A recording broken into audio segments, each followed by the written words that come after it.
नमस्कार दोस्तों, मैं हूं किरण सिंह और राम कथा में आप सभी लोगों का बहुत बहुत स्वागत है। तो चलिए हम लोग शुरू करते हैं जहाँ तक हम लोगों ने पढ़ लिया था, आज उसके आगे। सुन मुनि कथा पुनीत पुरानी, जो गिरजा प्रति शंभु बखानी। विश्व विदित एक कै कै देशु, सत्य के तु तह बसई नरेशु। हे मुनि, वह पवित्र और प्राचीन कथा सुनो जो शिव जी ने पार्वती से कही थी।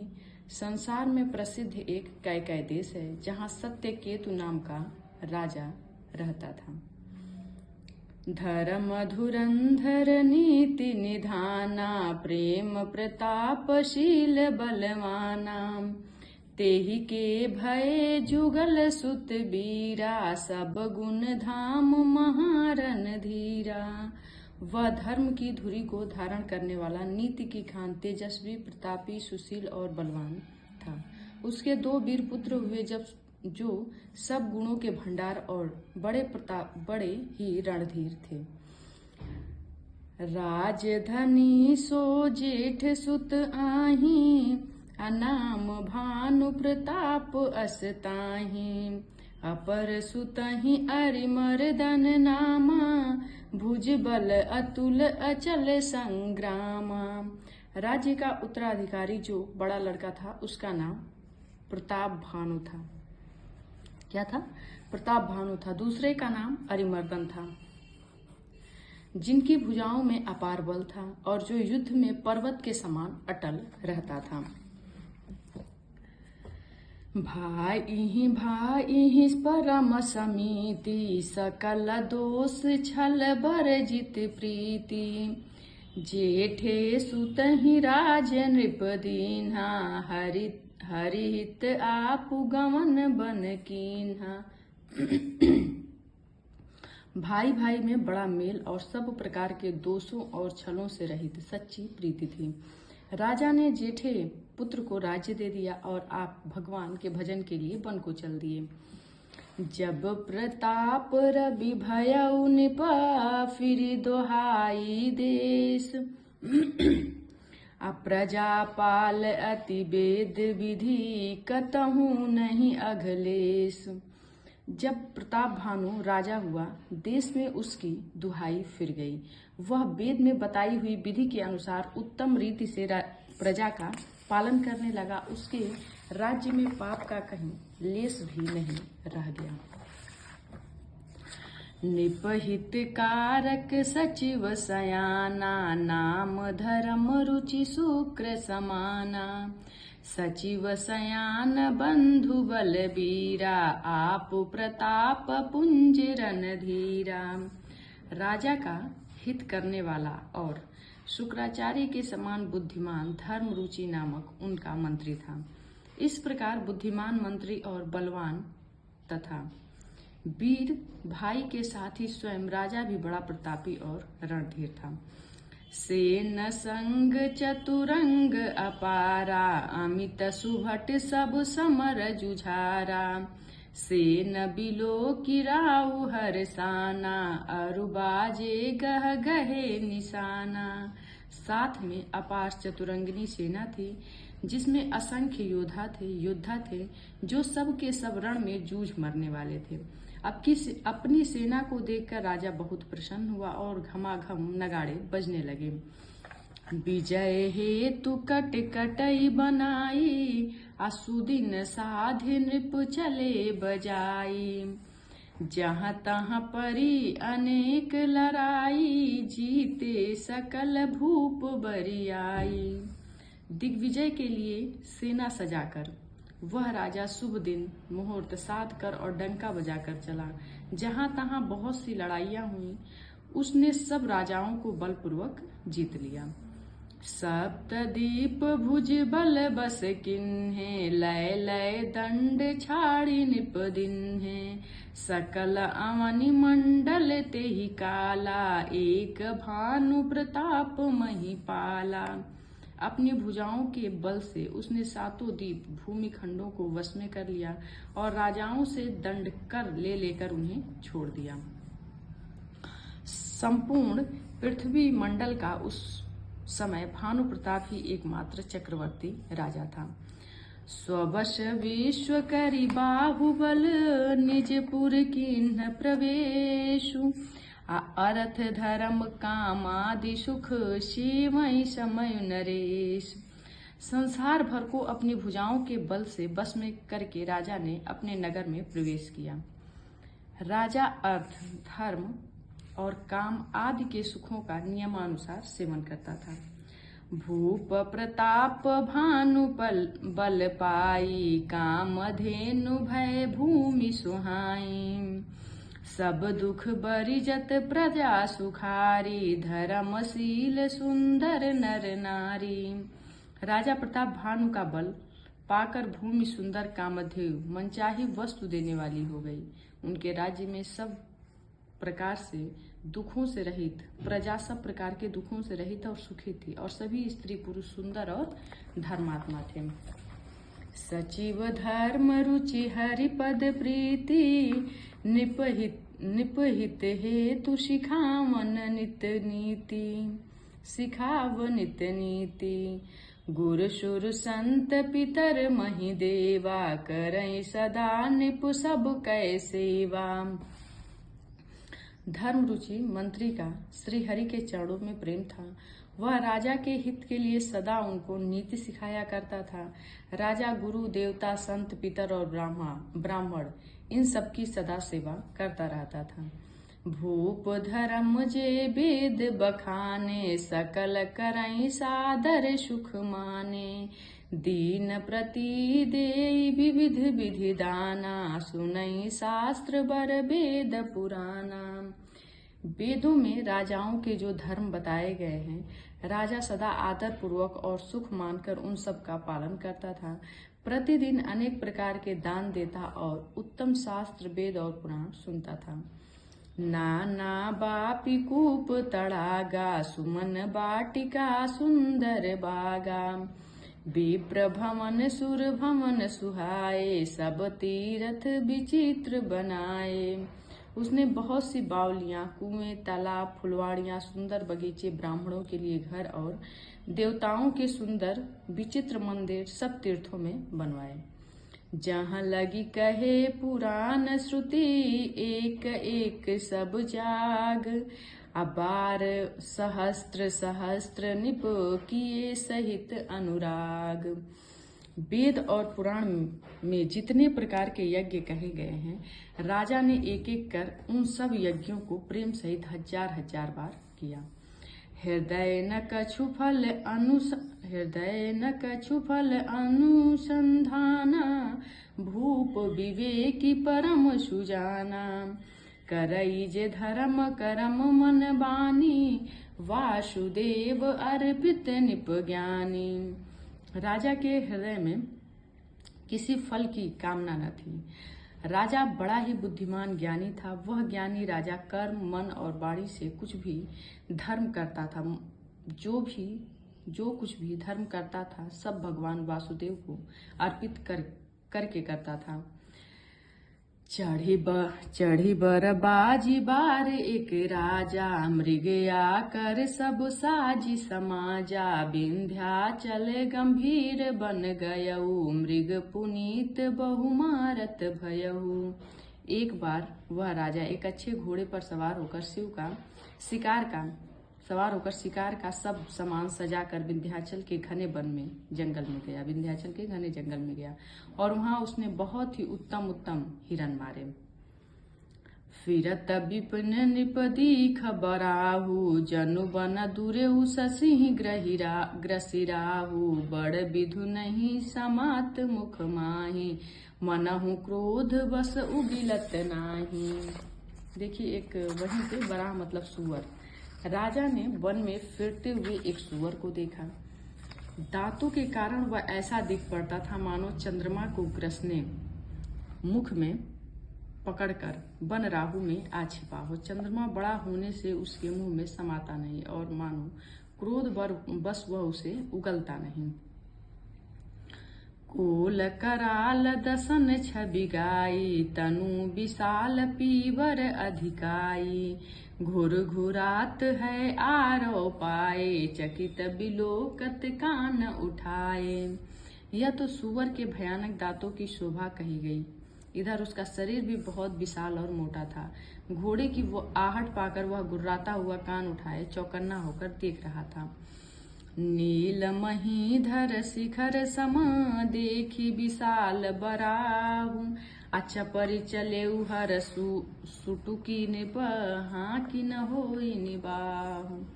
नील पर्वत के शिखर के समान विशाल शरीर वाले उस सुअर को देखकर राजा घोड़े को चाबुक लगाकर तेजी से चला और उसने सुअर को ललकारा कि अब तेरा बचाव नहीं हो सकता। आवत देखी अधिक रौ बाजी, चले बराह मरुत गति भाजी।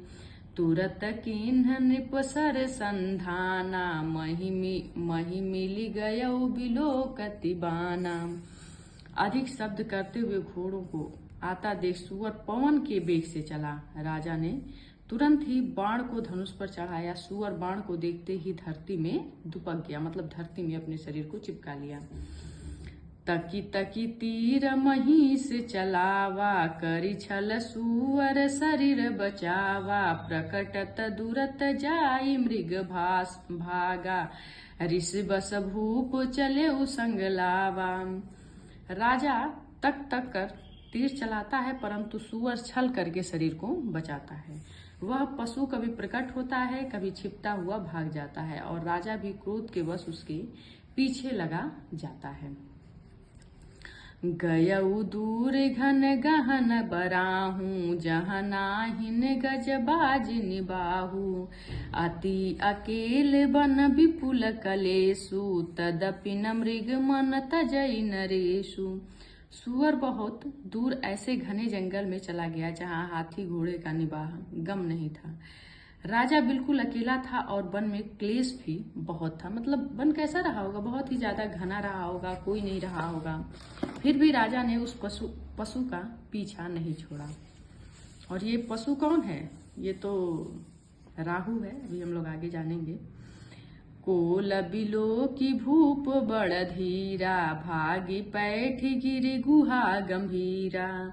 अगम देख नृप अति पछताई, फिरे महाबन परे भुलाई।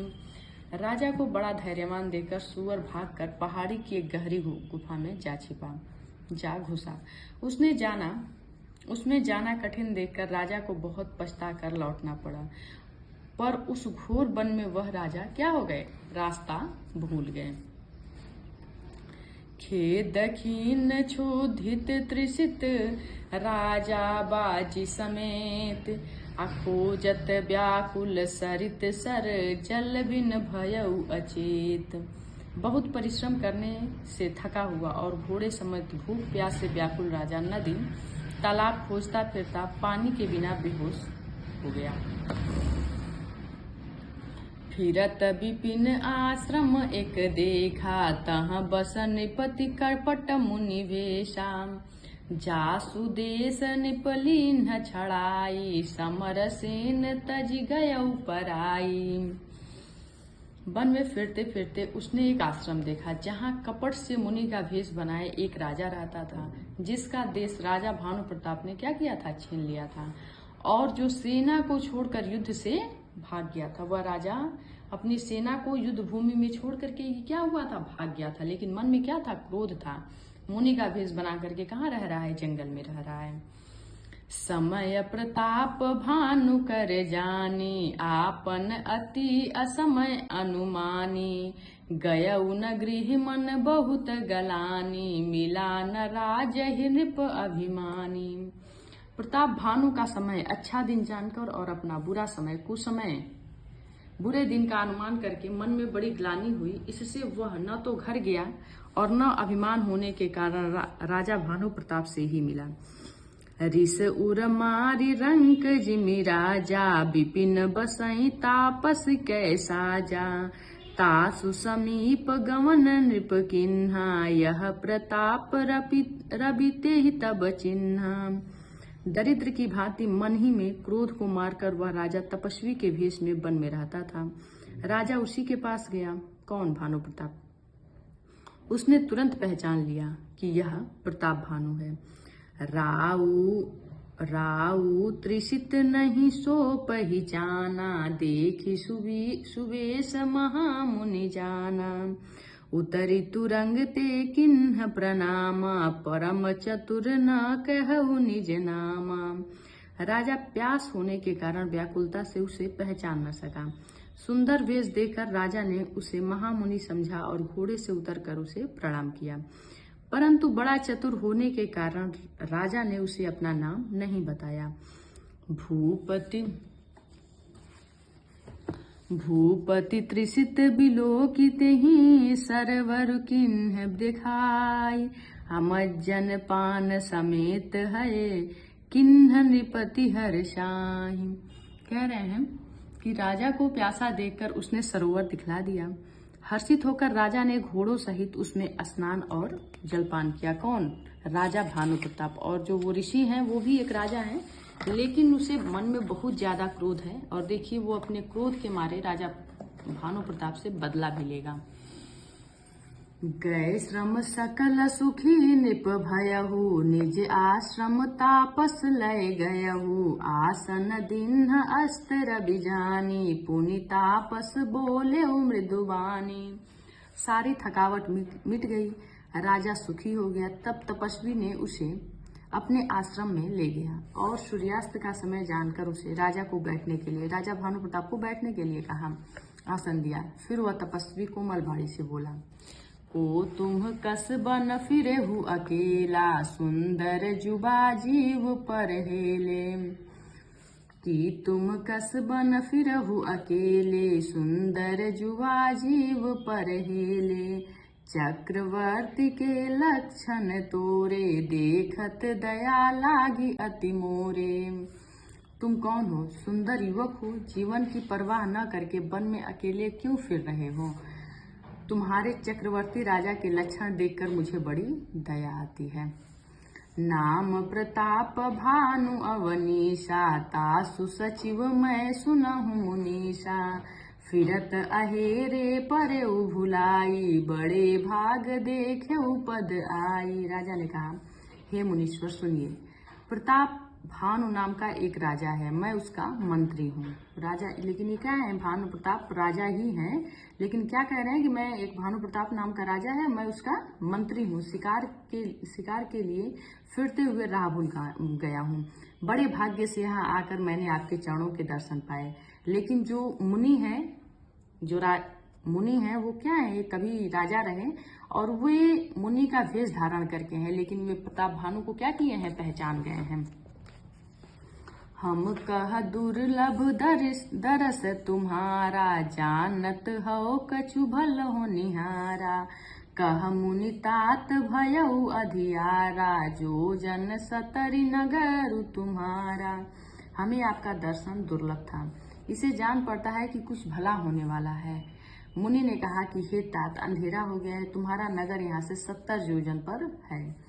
निशा घोर गंभीर बन, पंथ न सुनहु सुजान। अबसहु आज अस जानी, तुम जायहु होत बिहान। हे सुजान सुनो, घोर अंधेरी रात है, घना जंगल है, रास्ता नहीं है, ऐसा समझकर तुम आज यहीं ठहर जाओ, सवेरा होते ही चले जाना। मुनि ने कहा, तुलसी जसी भवतव्यता, तैसी मिलई सहाय। आपुन आई ताहि पही, ताहि तहाँ ले जाय। तुलसीदास जी कहते हैं कि जैसी भवित्यता होनहार होती है, वैसी ही सहायता मिल जाती है। या तो वह आप ही उसके पास आती है, या तो वह आप ही आपके पास आती है, या उसको वहां ले जाती है।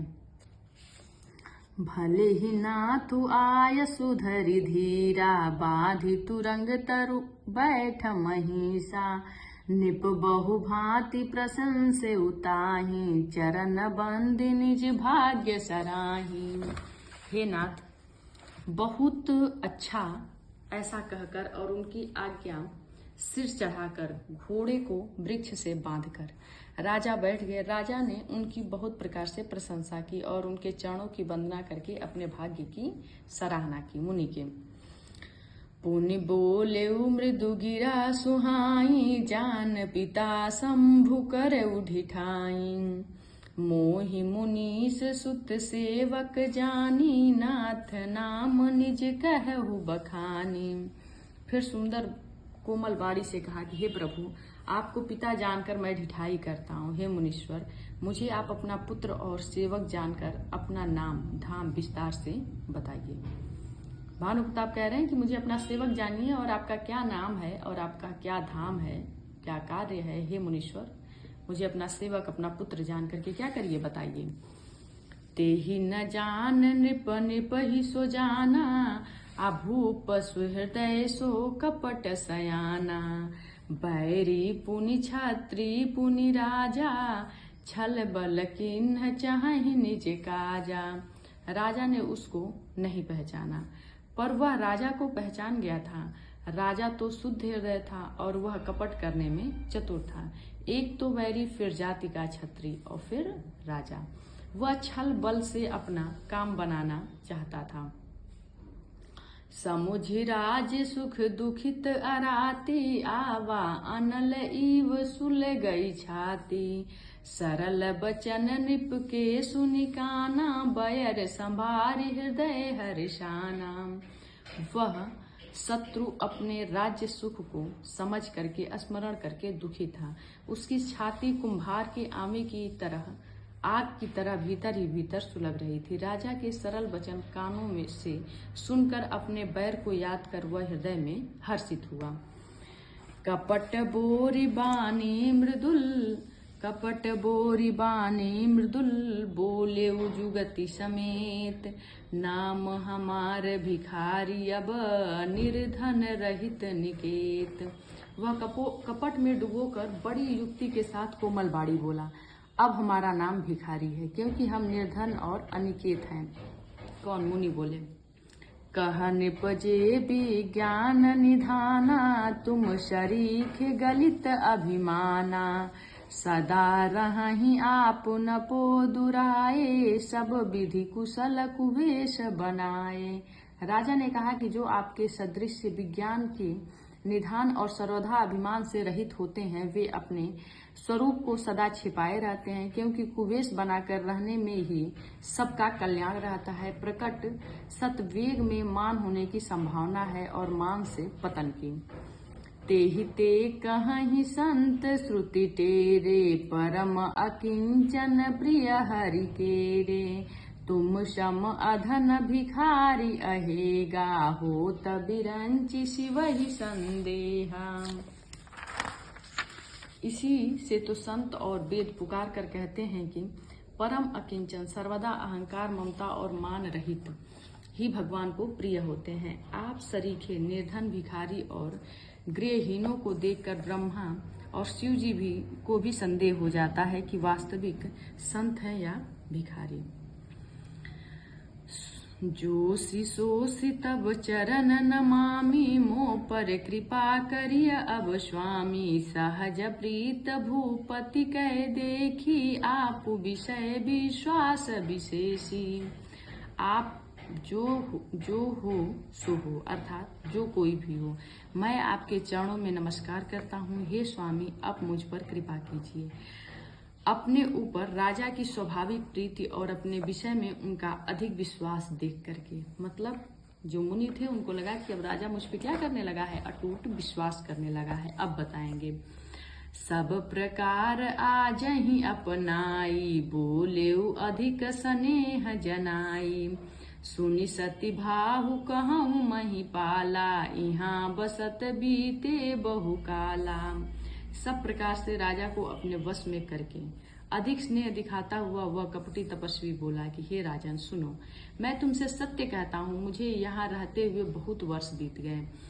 अब लगी मोहि न मिले को, मैं न जनाबऊ काहूँ। आलोक मान्यता अनल सम, कर तप कानन दाहू। अब तक न तो कोई मुझसे मिला और न ही मैं अपने को किसी पर प्रकट करता हूँ, क्योंकि लोक में प्रतिष्ठा अग्नि के समान है जो तप रूपी वन को भस्म कर डालती है। तुलसी देखी शुभेशु भूलहि मूढ़ न चतुर नर, सुंदर के की फेंकु वचन सुधा सम असन अहि। तुलसीदास जी कहते हैं कि सुंदर वेश देखकर मूढ़ नहीं, मूढ़ तो मूढ़ ही, चतुर मनुष्य भी धोखा खा जाते हैं। सुंदर मोर को देखो, उसका वचन तो अमृत के समान है और आहार सांप का।